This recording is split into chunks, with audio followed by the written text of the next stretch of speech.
Welcome to the Korea Economic Institute of America. My name is Nicholas Hamasevich, and I am Director of Research and Academic Affairs here at KEI. Thank you all for coming to today's KEI's Academic Paper Series event. Our Academic Paper Series program consists of KEI commissioning up to 10 papers a year from experts and scholars on topics impacting the Korean Peninsula or affecting the U.S.-Korea alliance. Our 2015 On Korea volume that has all the papers from last year is out. Copies are available in the hall, so please feel free to take one after the event. Also, please feel free to fill out one of the surveys that's on your chair about today's program and give it to a KEI staff member after the event. Lots of eyes were on Russia with the expectation of Kim Jong-un visiting Moscow for the Victory Day celebration for the end of World War II. There was even some initial discussion of a possible inter-Korean summit in Moscow, as South Korean President Park Geun-hye was also invited to attend the ceremony. Despite Kim Jong-un not making his debut foreign visit last month, there has been an increase in interaction with Russia and both Koreas. Recent economic outreach and diplomatic maneuvering make it important to hear about Russia's role and views of the Korean Peninsula. Today we have a great expert on these topics to talk to us about his paper and thoughts on Russia's relations with both North and South Korea. Dr. Georgy Toloraya is director of the Center for Asian Strategy at the Russian Academy of Sciences. He also works for the Russky Mir Foundation as its department chief and is the national coordinator for Russia for the Council for Security Cooperation in the Asia Pacific. Dr. Toloraya was a professional diplomat who during his career served 2 postings in North Korea and was the deputy chief at the Russian embassy in South Korea. Dr. Toloraya also previously wrote an APS paper for us back in 2007 when we were just starting off this series. He has extensive experience working on Korea and other foreign policy issues, and we're glad to have him back. Please join me in welcoming Dr. Toloraya.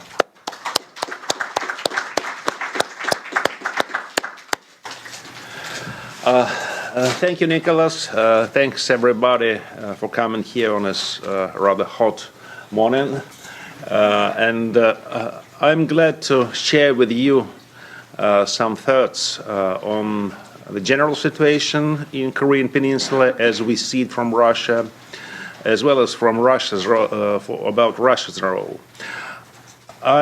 I would prefer not to speak much about bilateral relations because, I understand that you had Dr. Jongmin here in Washington about 2 weeks ago who might have spoken more about that.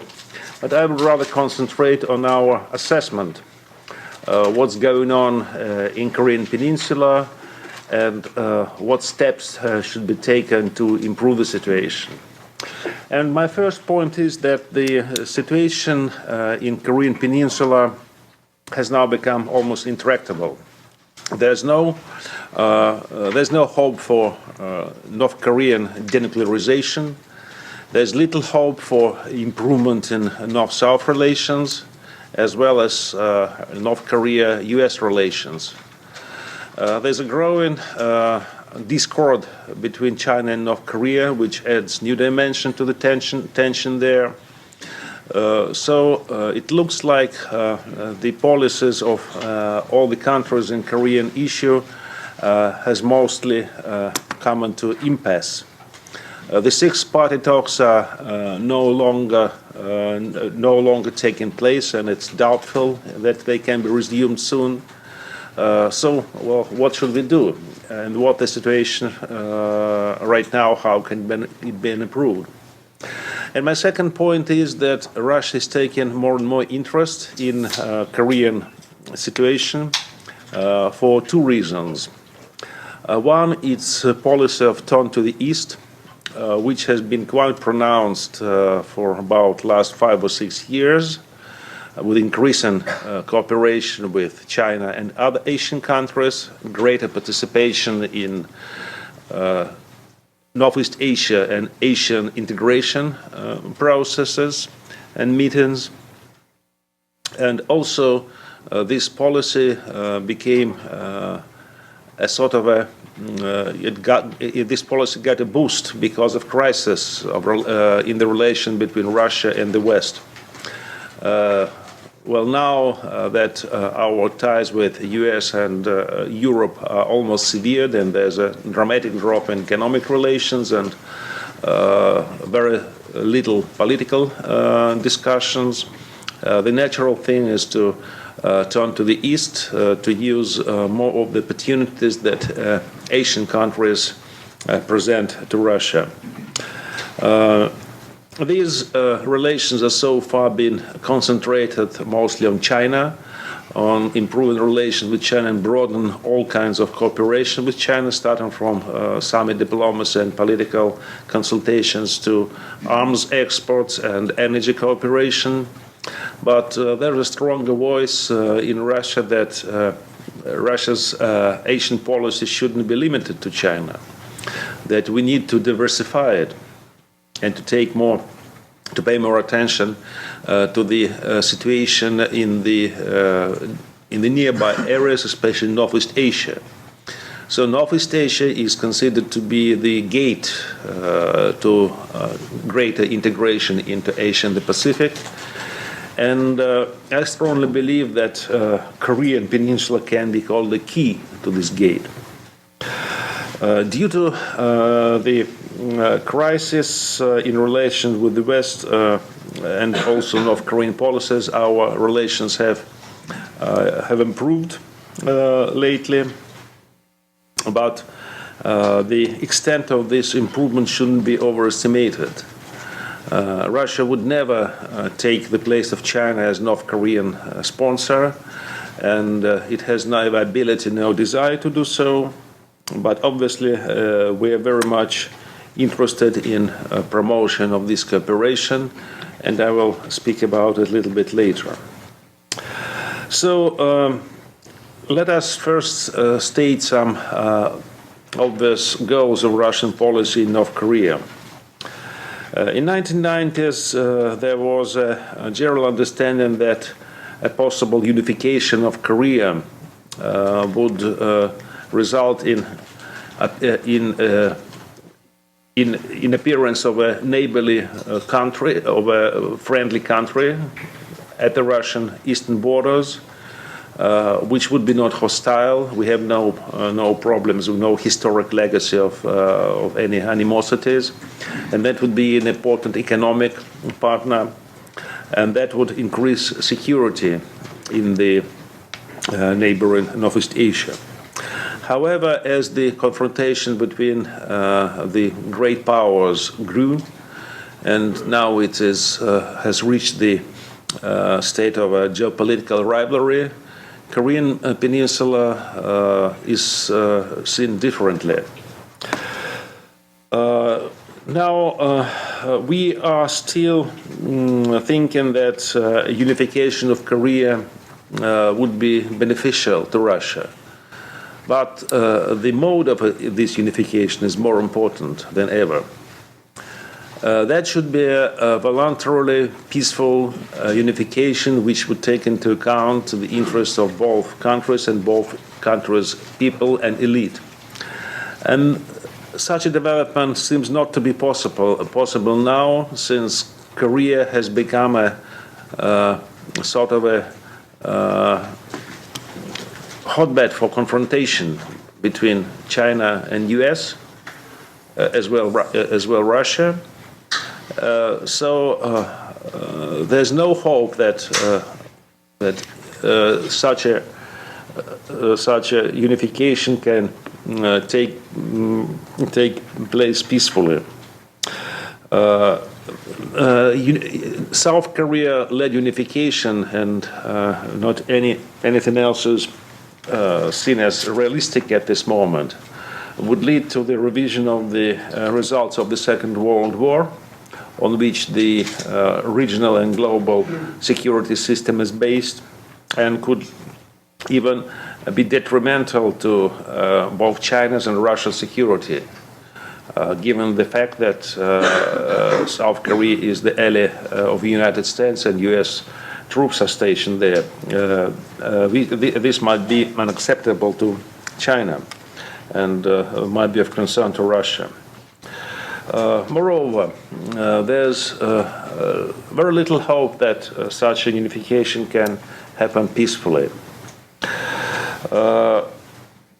Although for last quarter of century there's been consistent prognosis that North Korean regime would soon collapse, I think we're not nearer to it than 25 years ago. And even at that time, North Korea proved to be very resilient under a very difficult situation of losing support of USSR, both as an ally, as an economic sponsor, plunging into economic crisis, and the change in leadership with the death of Kim Il-sung. But at this time, still the Kim's dynasty managed to survive. Now there's even less reasons to think that North Korea can disappear and that regime could collapse. Therefore, I don't think that this scenario is realistic, although it is possible. It's not impossible, but the possibility, I think, is very low. Also, such a scenario would be detrimental not only to the neighboring states, but to both Koreas as well. South Korean authorities sometimes seem to think that appealing to oppressed North Korean masses would help undermine the regime, and that once the regime is overthrown, North Korea would be easily taken over by the South, and the population would welcome that. This is not exactly what I think will happen. North Korean regime is deeply entrenched, and it's not just some kind of a artificial construction, but it's based on the country's history, and it's a sort of a religious or theocratic aristocratic model. The political elite of North Korea, which if we include the family members, would include about 1 million people, is very tightly woven together. It's very much united because it perfectly understands that in the case of fall of North Korean regime, they won't be able to gain a new life in a new society, like their colleagues did in former Soviet Union or East European countries. Many of the party bosses became successful businessmen, and their siblings also found the good places in the government service and in science and culture and in business as well. This is not the case for North Korea. North Korean elite pretty much understands that if unification do happen, they'll perish, some of them even physically. They have no exit strategy, and you cannot just ignore the interests of this class if you want stable and prospective situation in Korean Peninsula.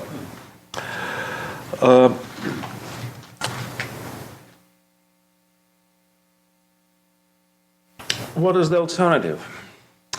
I think that the alternative is to try again the engagement policies that would lead to what I call conventionalization of North Korea, making it a country, a normal country. First, authoritarian with a semi-market economy, and then maybe a more liberal one, but that takes years and decades to happen. Now we can see that there's lots of changes going inside North Korea. The political regime seems to be more repressive than before. But in economics, many things happen. Many things that give a hope for a better future for North Koreans. Economy is now almost all of it is market-oriented, aside from the military-industrial complex, which is, of course, state-controlled and planned. But the people's livelihood depends on the markets and production and trade and logistics that are mostly handled by private owners, although sometimes they're disguised as state managers.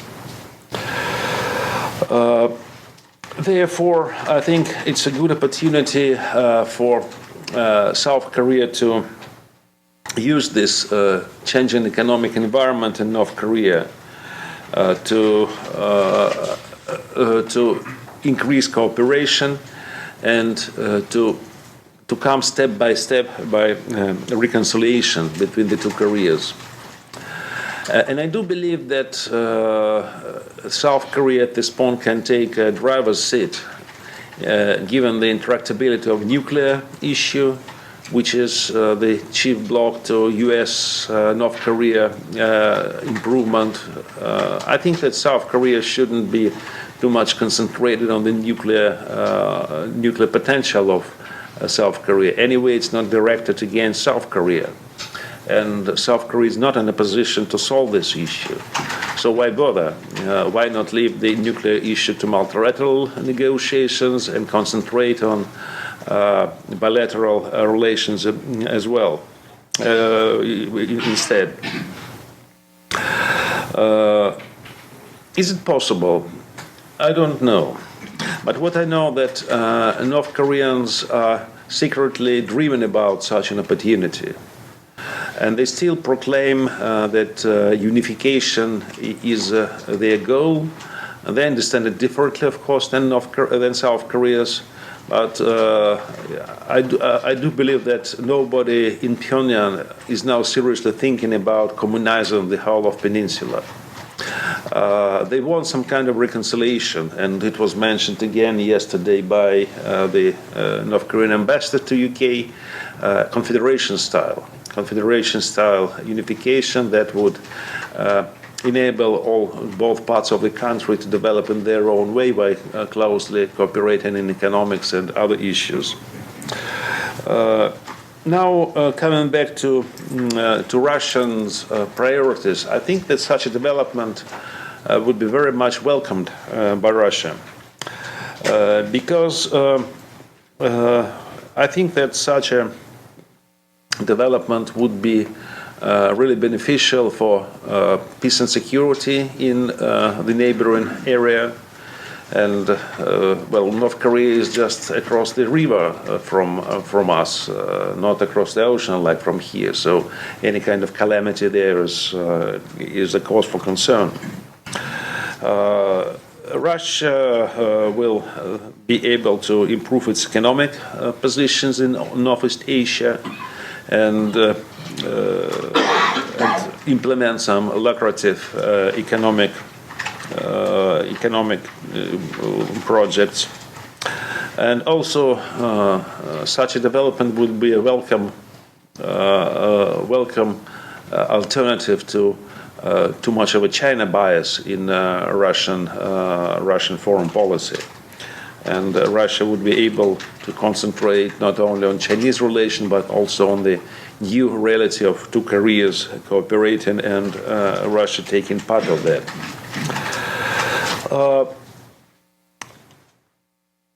Recently, as I mentioned, there have been a marked improvement in North-South in North Korea-Russia's relations, and the general explanation, and this is a sort of union of outcasts, both sanctioned by the world community, and that Russia and North Korea are uniting on the base of anti-US rhetorics and fight for independence. This is not exactly the case. In fact, Russian-North Korean rapprochement started already some years ago, before the Ukrainian crisis erupted.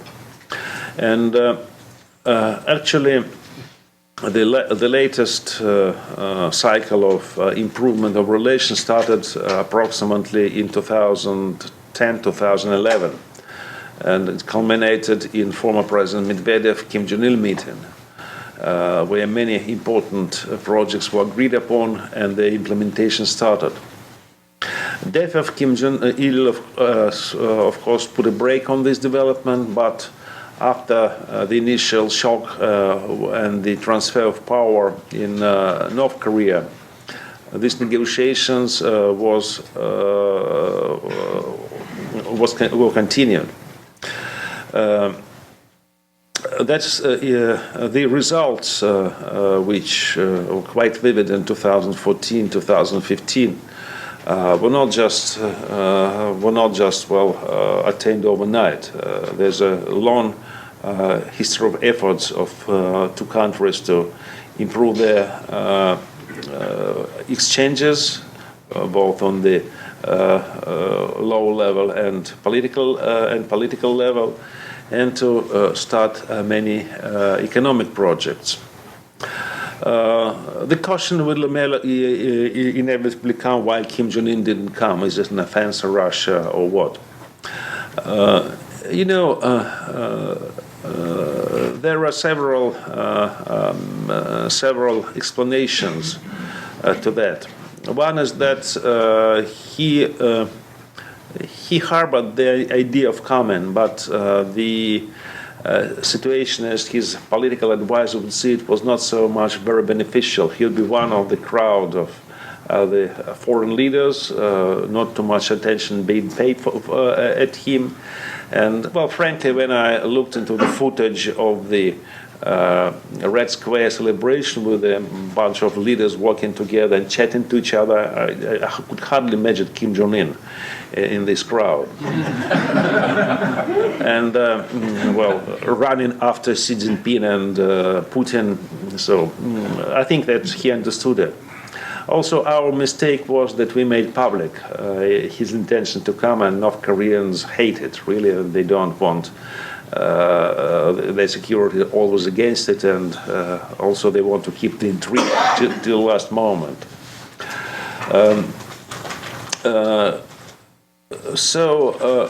They didn't much offend Russia because, well, diplomatically speaking, North Korea kept their promise. They only promised that the highest authority would visit Russia. And technically, Kim Jong-nam, who is nominal head of state, was there. So, well, diplomatically, there's nothing happened. Nothing happened. There's no need to be offended. And of course, the opportunity to discuss bilateral issue was missed, but this really wasn't the proper format for that because, well, simply Putin had no time to entertain Kim Jong-un and have in-depth conversations. It's a pity that the North-South encounter didn't happen. But that doesn't really much depend on Russia. We can try to promote it, to help it, but it's up to two Koreas to decide when and how to do it. If it will happen in Beijing later this year during the celebration of the end of the Second World War in Asia, we would only welcome it.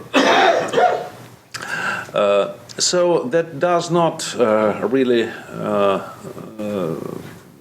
discouraged the Russian-North Korean relations, and the negotiation on many economic projects continue, such as development of North Korean mineral resources in exchange for investing in their infrastructure, logistics, especially railroads. There are other projects I can tell more about that if you will be interested. But we, in fact, mostly interested in trilateral projects with participation of both Korea and Russia. And this is sort of a political goal as well, because we want improvement of relations between two Koreas. We, as I've said in the beginning, are interested in reconciliation between two countries, and the best way to know each other and to understand each other and to come on terms with each other is working together. And we really think that it could help North Korean economy, and that it will improve the economic situation, which in turn could make North Koreans less belligerent, less cornered, and pave the way for further inter-Korean relations. And we said as the beginning of the long process of two Koreas getting closer to each other and reducing tensions between them.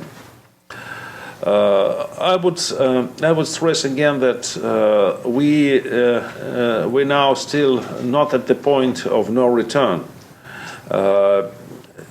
Both Koreas still speaking about unification. Imagine if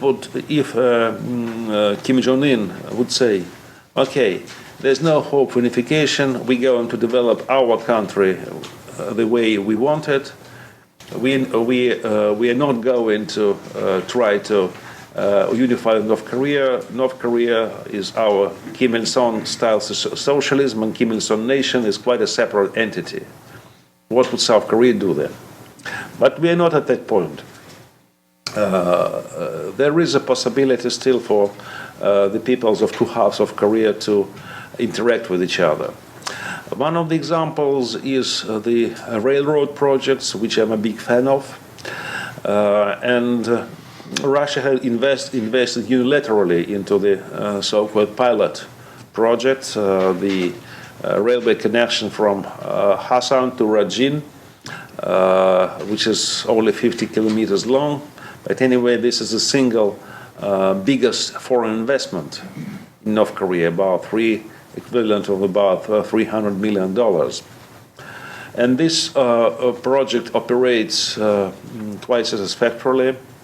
At first, we hoped that South Korea would allow its companies, cargo companies, to send containers to Europe via this route. But there was no permission from the government to do that. So we had to reorient this project to the exports of coal, which made it less profitable, if profitable at all. But anyway, this work had already started. There were several shipments of coal to Asia and the Pacific, including, which is important, South Korea. And now South Koreans are interested in joining this project. They seriously study the possibilities of investing into the Russian-North Korean joint venture, which handles the project by buying half of its shares. And technically, it's not a violation of the sanctions, of the 24th of May sanctions.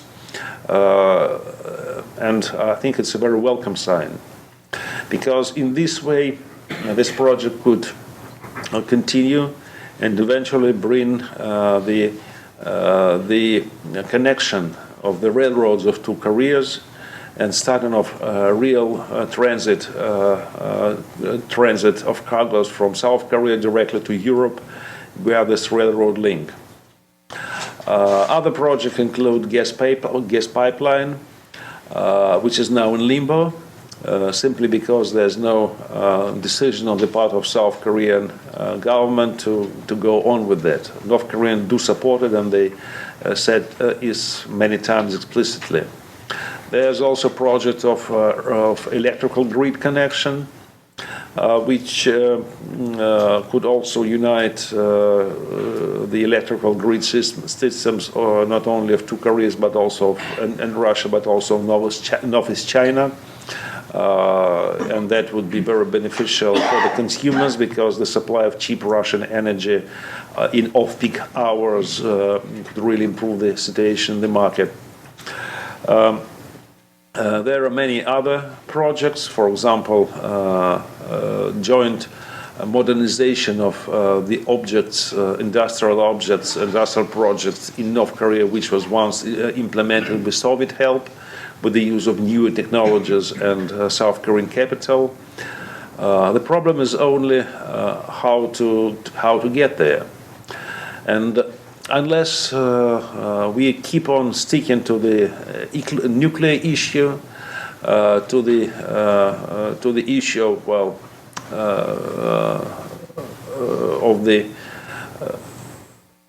of Chonan incident, who was responsible for that, that won't get us very far.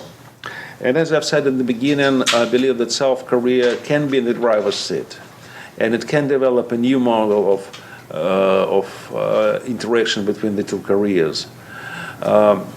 President Park Geun-hye probably won't have enough time to implement it, given the relation between the two leaders. But anyway, she can put a good foundation for the next president to progress in this direction. And the first thing I think which is possible to do is just to abolish the sanctions. Sanctions do not work in general, and these sanctions do not work either, and I think this is what the North Korean businesses want from her. And later on it would be possible to develop quite a new strategy of inter-Korean cooperation based on the previous agreements between North and South, and Russia would be very glad to take part in it.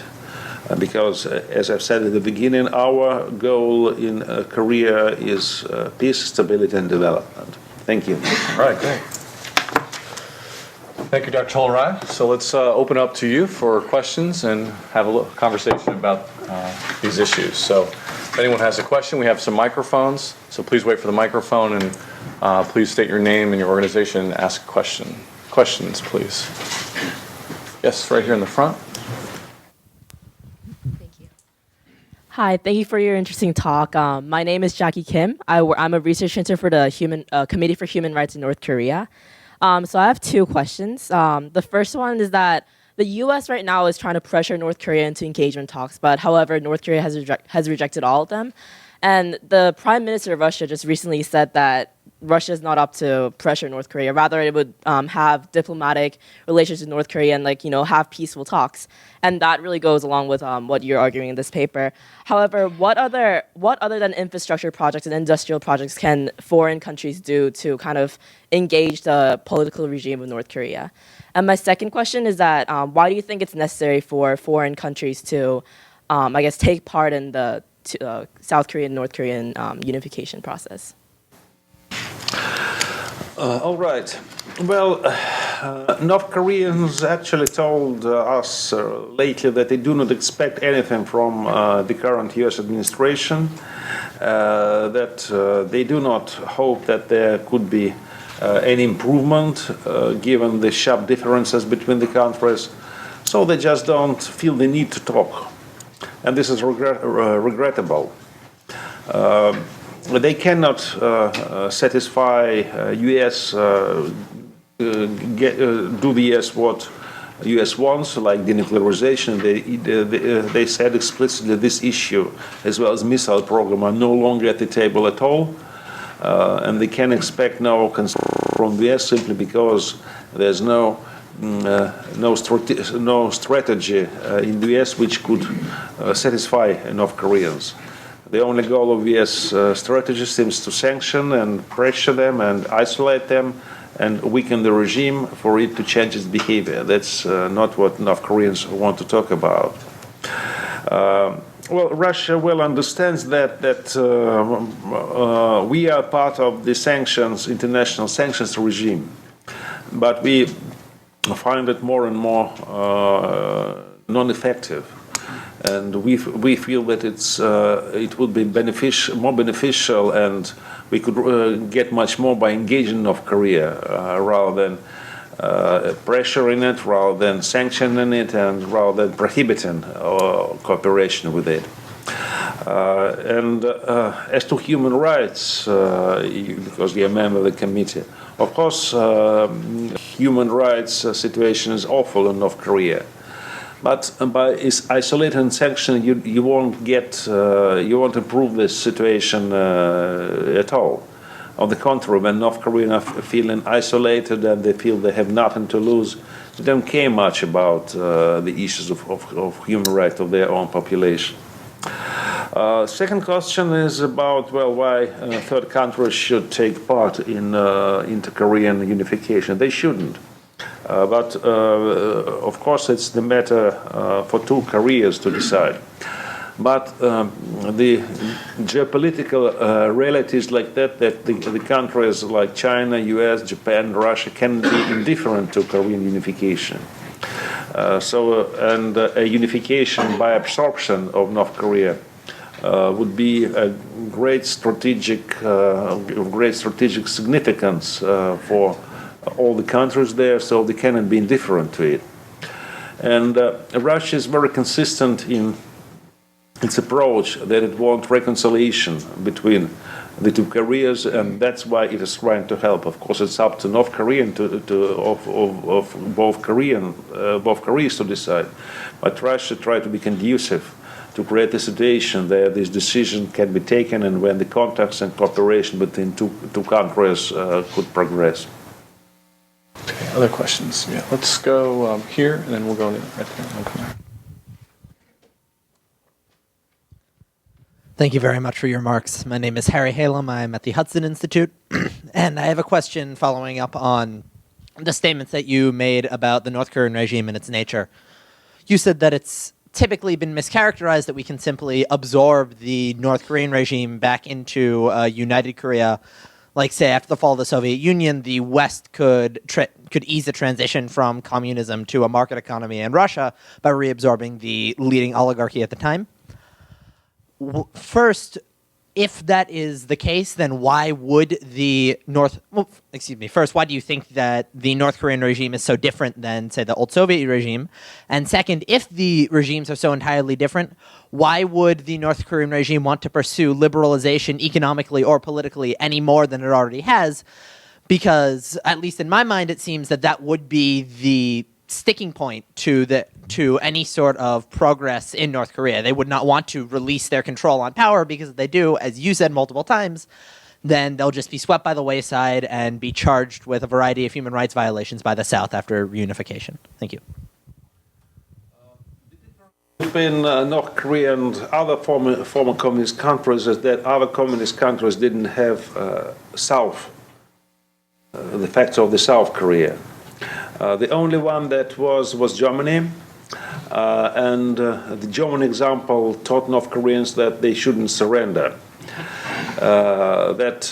In that case, Korea is not Europe, and East and Western Germans never actually fought a war with each other. But nevertheless, East Germans, especially, people of high standing, Middle East German middle class has lost much. Most of them lost jobs, they lost their social status, and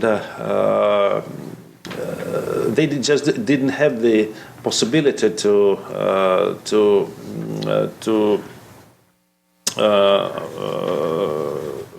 protest. But nevertheless, North Koreans have learned this example, and they do not want repetition in Korea. I cannot imagine that the North Korean, for example, the military, would go to serve in a unified Korean army, or that North Korean teachers would keep teaching the children in a unified Korea. I do not see how well the professionals and middle class could be of any use in the unified Korea, and I'm not even speaking about the political nomenclature, about the oligarchs, as you mentioned them, because I just can't imagine how self-controlled unified Korea would let these people gain any status and let these people have any kind of social lifts. Well, if I'm wrong, just please persuade me that I am, but I just cannot see this happen. As to the why the regime would need liberalization, well, the regime feels the need to improve economy, to do something about it, and it's trying now to separate political power and economic power. The two ways are first one to not to let the people who gain economic power in business and in property to have too much political power to limit their capabilities. And the second way is to for the existing political power figures to obtain economic power. And that's what they're doing actually. In North Korea, well, most of the companies and businesses are controlled by military, by special services, by party, by regional authorities. So there's a growing interdependence of political power and economic power. And everybody in the system is interested in preserving it. This is the Korean way of reforming. And I don't think that the improvement of life of the people, the more economic freedom, would result in their rebellion against the regime. Of course, there is such a possibility. Any liberalization brings more questions, and the situation might become more volatile. But North Koreans seem to be taking this risk, but very slowly, with the trial and error method. But I think they've started moving down this road. If they would see the danger to the regime, I think that they could try to tighten the screws again. We shall see. A question, third row there, yeah, and then we'll come this way. Oh, thank you. Steve Winters, independent researcher. I wanted to hear what your thoughts were about this discussion of who's going to pay for reunification. There seems to be a feeling in the South that particularly when they look at the costs of German reunification, that the financial burden might be enormous for the South Koreans to absorb North Korea. And I've been very surprised to hear from South Korean sources a suggestion that the importance of stability on the Korean Peninsula is so great in the context of the world that other countries should pitch in and be responsible for paying for reunification. I mean, that's what I've heard. So how do you see the financial issue as impacting how reunification is liable to unfold? I believe this is one of the causes we shouldn't hurry up unification. South Koreans also presume that unification under their control would take place peacefully, which I don't believe in, because I expect some kind of a guerrilla war in North Korea when South Koreans would come in there. But even if God forbids it, well, even if we have a peaceful unification, still the expenses will be enormous. You know that North Koreans refugees who voluntarily came to South, most of them they couldn't adopt themselves to the new reality. And imagine 20 million people who should be taught anew the way of doing things and the way of operating in new economic and political environment. As well as the need for great investment into infrastructure. There's lots of calculations. I cannot argue with them, but all of them come to $100 billion. And it's clear to me that the result would be a serious setback for the unified Korea, for South Korean economy, to their standard of living and its position in international markets. So I don't know why South Koreans should hurry up with such a development. Would Russia pitch in any money, or would it try to do more of the energy projects, more of what it's trying to do already? We are trying to do what brings us profit. This is the principle. This is the new principle of relation with North Korea. We've subsidized them long enough. We rebuilt, or rather built, North Korean economy from non-existence to a more or less industrialized country in 1960s. And then we had, fed them for more than 25, 30 years. And we're not going to do it again. Yeah, let's go right here, and then we'll come around. Rob Warren there. Yeah. Director Rob Warren from DACOR. Thank you so much, I think, for a thoughtful paper. I would like to shift the focus just a little bit to China. China is playing, I think, the critical role in economic support and subsidies to North Korea today, both in construction, purchasing various resources, and also providing foodstuffs and oil. How do you see your relationship with China, particularly regarding the development of North Korea? Well, it is true that North Koreans are now trying to play Russian card in their relations with China, because you know that the relations between North and China has deteriorated, that North Koreans are increasingly dissatisfied with Chinese high-handed policies, and there is a theory even that the nuclear and missile shield of North Korea is against China, not U.S. That this is a sort of hedge risks of being absorbed by China, influenced by China. Well, that might be an overstatement, but anyway, it's true that the political contacts with China have dramatically decreased. And China is also very much unhappy about North Korea. I've spoken just a couple of weeks ago with Chinese experts on North Korea, and I haven't heard such harsh words and formulas from Chinese ever. So North Koreans are trying to show to China that they've got an alternative, that they've got Russia, who can protect them. But history cannot be repeated. They cannot get back to 1960s when Kim Il-sung played USSR against China and balanced once again each other, making both jealous. Now we have quite different relations with China, and we keep on consulting on North Korea closely. And what we shouldn't do is to let North Koreans log ahead Russia and China because of them.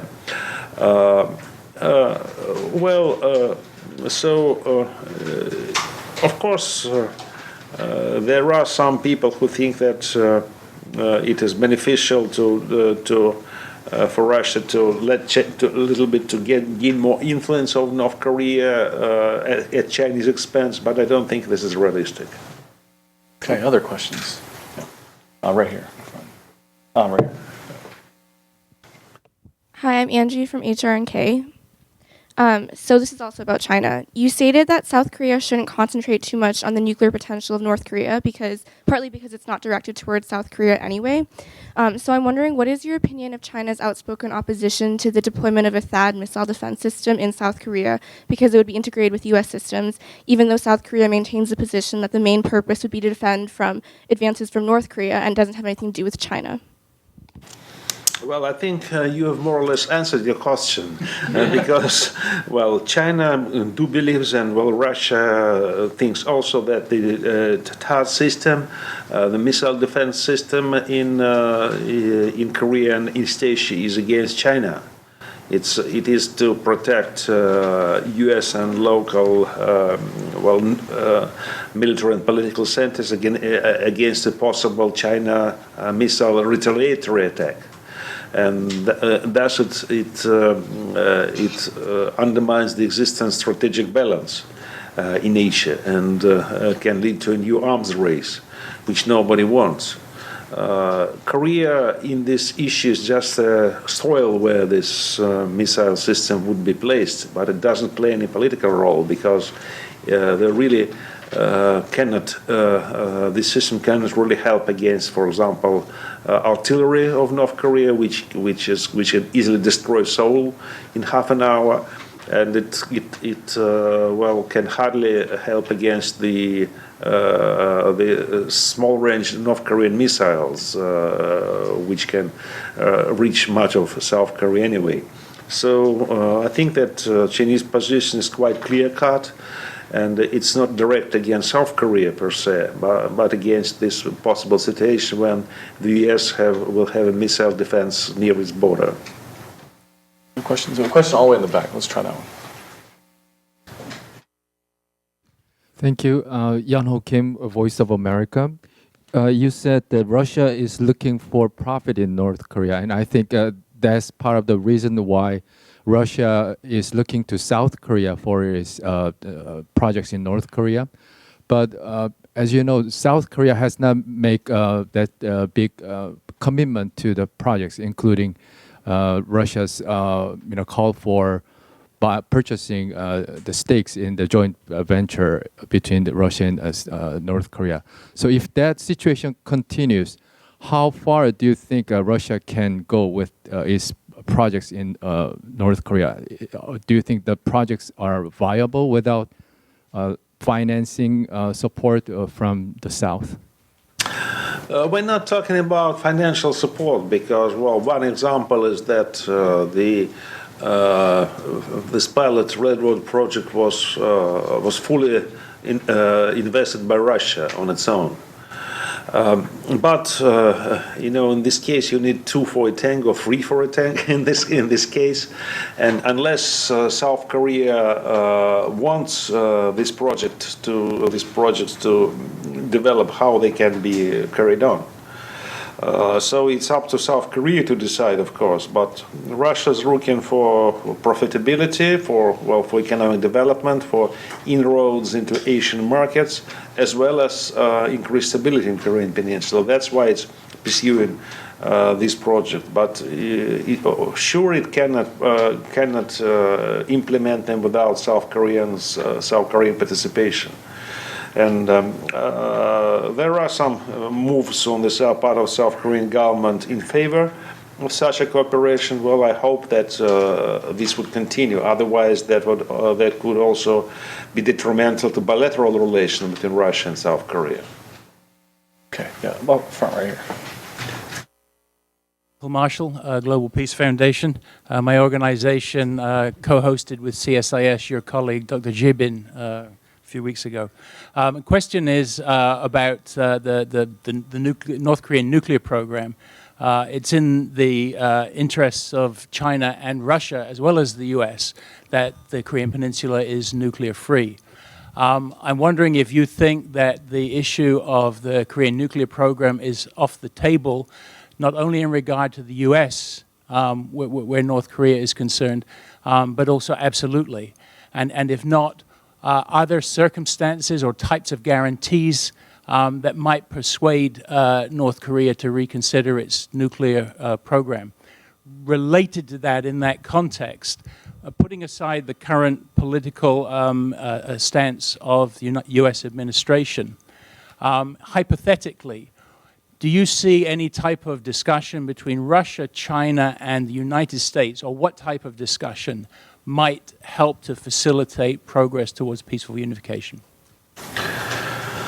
To start from the end, that kind of discussions are being held, and they show that the parties look at this issue differently. And there's no feeling that we can do much together. Simply because we think that North Korean nuclear issue is, of course, a dangerous one, and that nuclear proliferation should not be let develop in the way it has. But at the same time, especially now the situation, we look at the situation differently. North Korea acquired nuclear arms, at least politically. But nothing so bad happened. There's no war, no bombing of cities, no people dying, no proliferation of nuclear weapons, as was promised into South Korea, Japan, and Taiwan. Unlike the situation in Ukraine, for us, it's not a crisis. It's just a precarious situation, but it can be kept stable. So I think, I'm not speaking for the government, but I don't feel that we need the very urgent need to just throw away all other issues and just concentrate on North Korean nuclear issue. And besides, I think we have already lost the possibility for North Korea to denuclearize. The only thing we can do, and I think this is the purpose of our policies, is try to hedge the risks. Not let North Korea master their nuclear and missile technologies. Not them let broaden this program. Not, for example, to have more tests. In other words, what we need is to freeze the situation before, in the distant future, it might turn to the better. And this future is so distant and involves so many probabilities that I don't know when it happens. That's the purpose of this is something that we're interested in, but it cannot be reached at this point of time. So we should be realistic. I believe that the nuclear issue, anyway, and the security issue should be decided in the multi-party format, which will encompass all the 6 countries.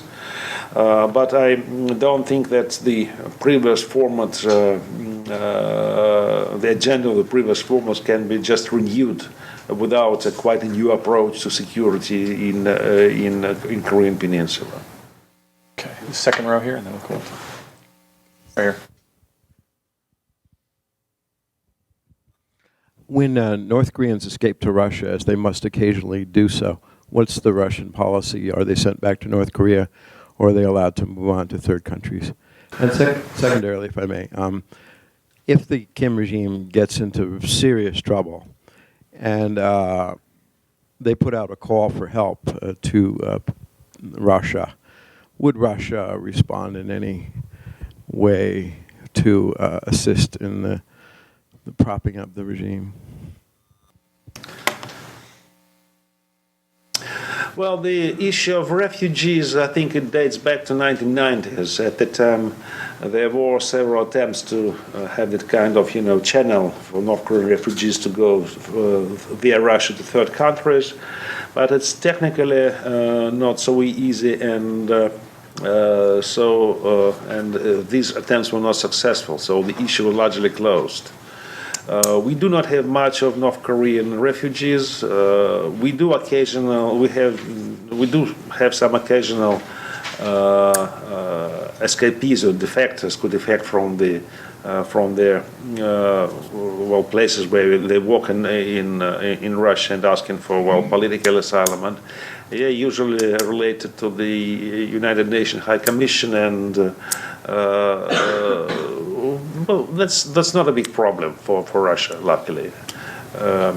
Sometimes they are returned to North Korea, but such cases are rare, fortunately, and I do not expect any kind of this great flow of refugees coming through Russia. As for the second question, I don't think that North Koreans would turn to Russia in time of crisis. They would turn to China. China says no. I think that China is in no position to say no. They would have to do something about it. But Russia certainly, in such a situation, Russia wouldn't, send its soldiers to defend Kim's regime. Certainly not. And it will try to diffuse the crisis diplomatically through United Nations, through all kind of diplomatic talks. But I don't think we would be very glad to play an active role in a situation like this. Right here in the front.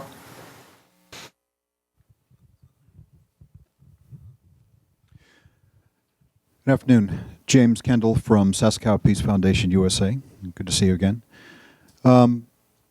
Last fall, Kim Jong-un disappeared from public view for a while, and this spurred a flurry of news articles and magazine articles and papers speculating about the imminence of the demise of the Kim regime. That Kim's disappearance from view meant that the regime was unstable, and there's all sorts of thoughts on that. Could you speak a little more of your impressions of the stability of the Kim regime and of the, separate from the state, so the Kim regime itself and then the state underneath it? Well, there's always lots of speculations when a person who's in charge disappears without explanation. And I think that the South Korean and Japanese press are competing with each other to invent more stories, who will invent more explanations. But so far, I do not see any signs of instability in the regime. Of course, Kim is purging his immediate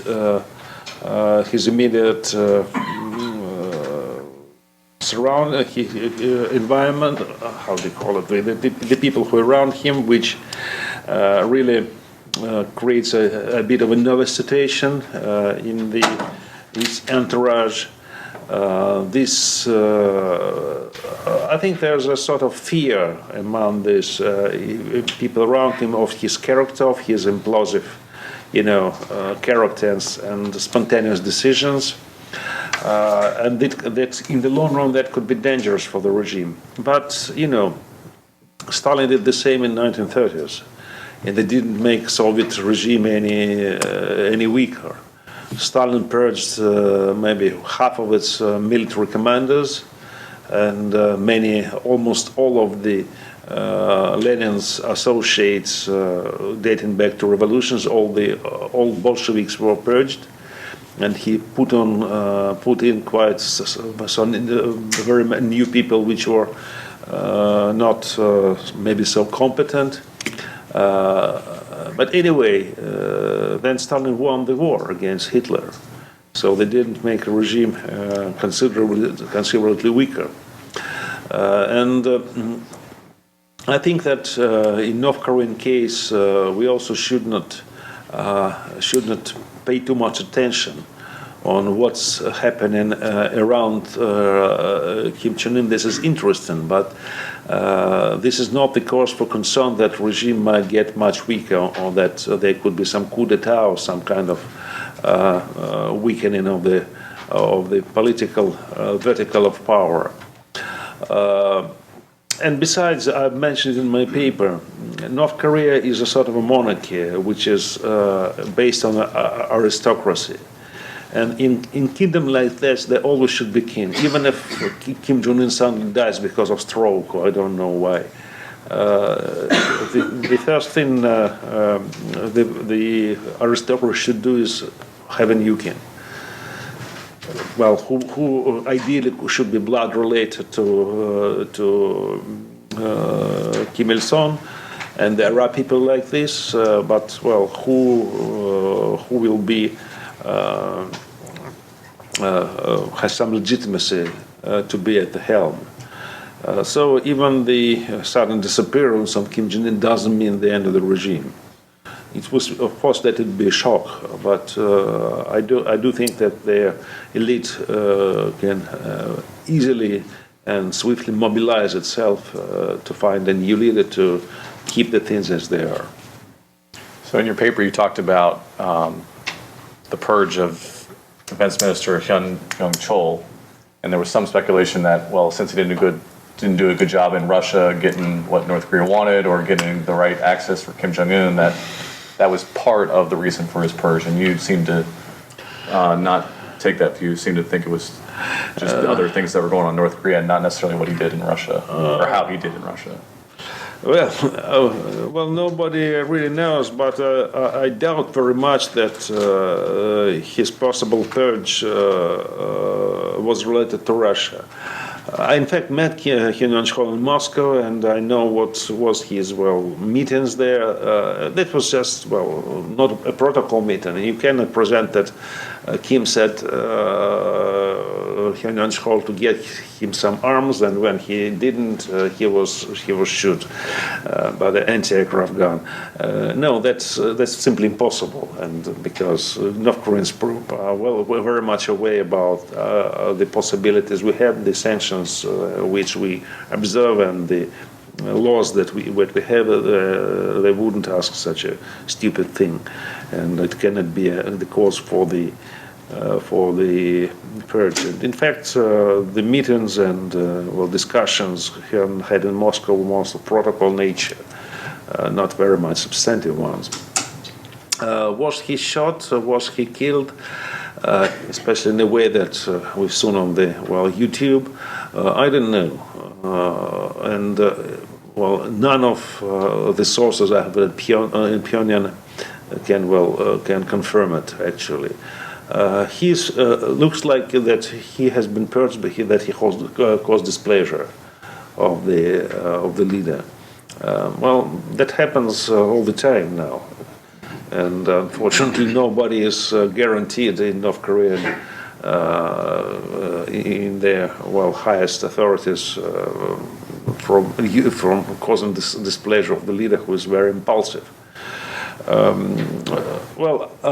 wouldn't be surprised if Hyun would reappear at some stage, but maybe he is no longer alive. This is also a possibility. So I really cannot say anything. Other questions? Yes, Gil Rosman in the back.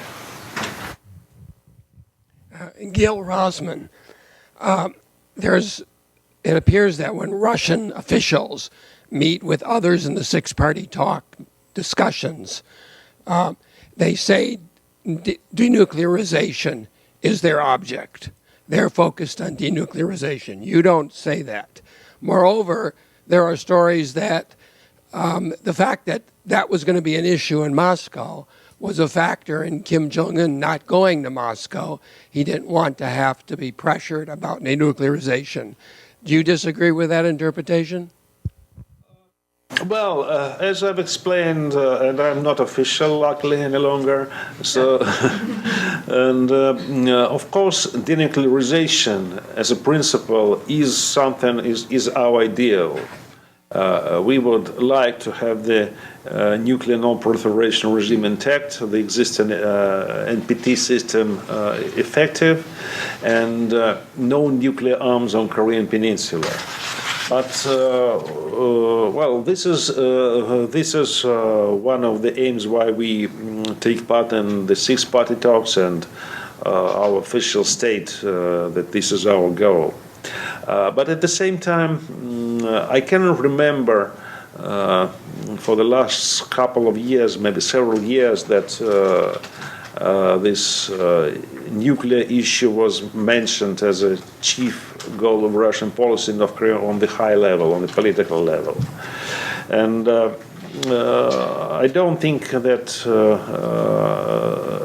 this can be interpreted as a change in position. I think it should just be the sign of realism on Russian part. We are for denuclearization, but we understand it won't happen anytime soon.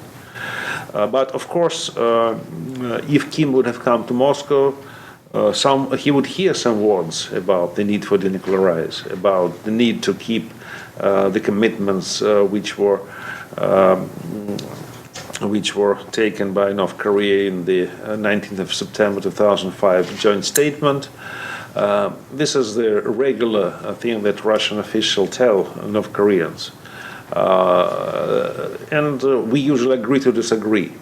That could have been the cause for Kim not to change his mind, just not to hear this word, because he knows pretty much what to expect.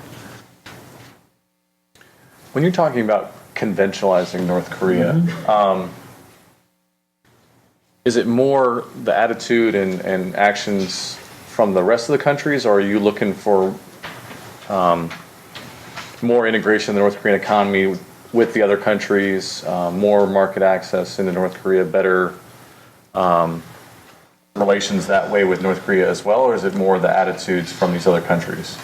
Well, I think both. Of course, the change should start from within North Korea by getting to a more sound economy, and it's what's happening now. But these changes are impossible without security guarantees. And security guarantees can be provided only by the United States and South Korea, with also the support of China and Russia and other interested parties. That's why the six-party talks are important, to have this kind of security umbrella for North Korea to go on with these reforms. And as the experience shows, for example, Iran and Cuba and Myanmar, for that matter, in that case, the country would have much more possibilities for external cooperation, for engaging in normal economic activity and trade and investment with other countries. So this is what I think should happen, and that would inevitably transform the North Korean regime. They would be of the same people or their successors, but I think they would become much more flexible and more acceptable to the world community than is the case now. Okay. Yes, question in the back. Thank you for your remarks. You briefly mentioned about the possible laws and punishment that North Korean elites that might face after the unification, right? So that there's no exit for the North Korean elites. So what I'm curious about is whether you can give us some kind of there is any other way for South Korean government or international community to provide the exit or the kind of inducement to change the North Korean elites' behavior.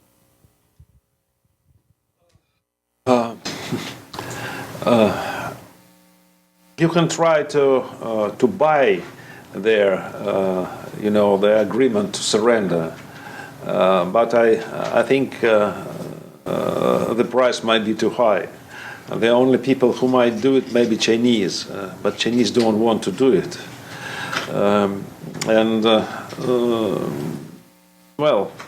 This is all, of course, highly hypothetical questions. And I don't think that anybody's thinking this way. Unlike, for example, Iraq, when the field commanders were just bought with the American money. It's simply not possible in the current surveillance and current North Korean system. And one of the reasons Chan Son-taek was executed was that he tried to get in more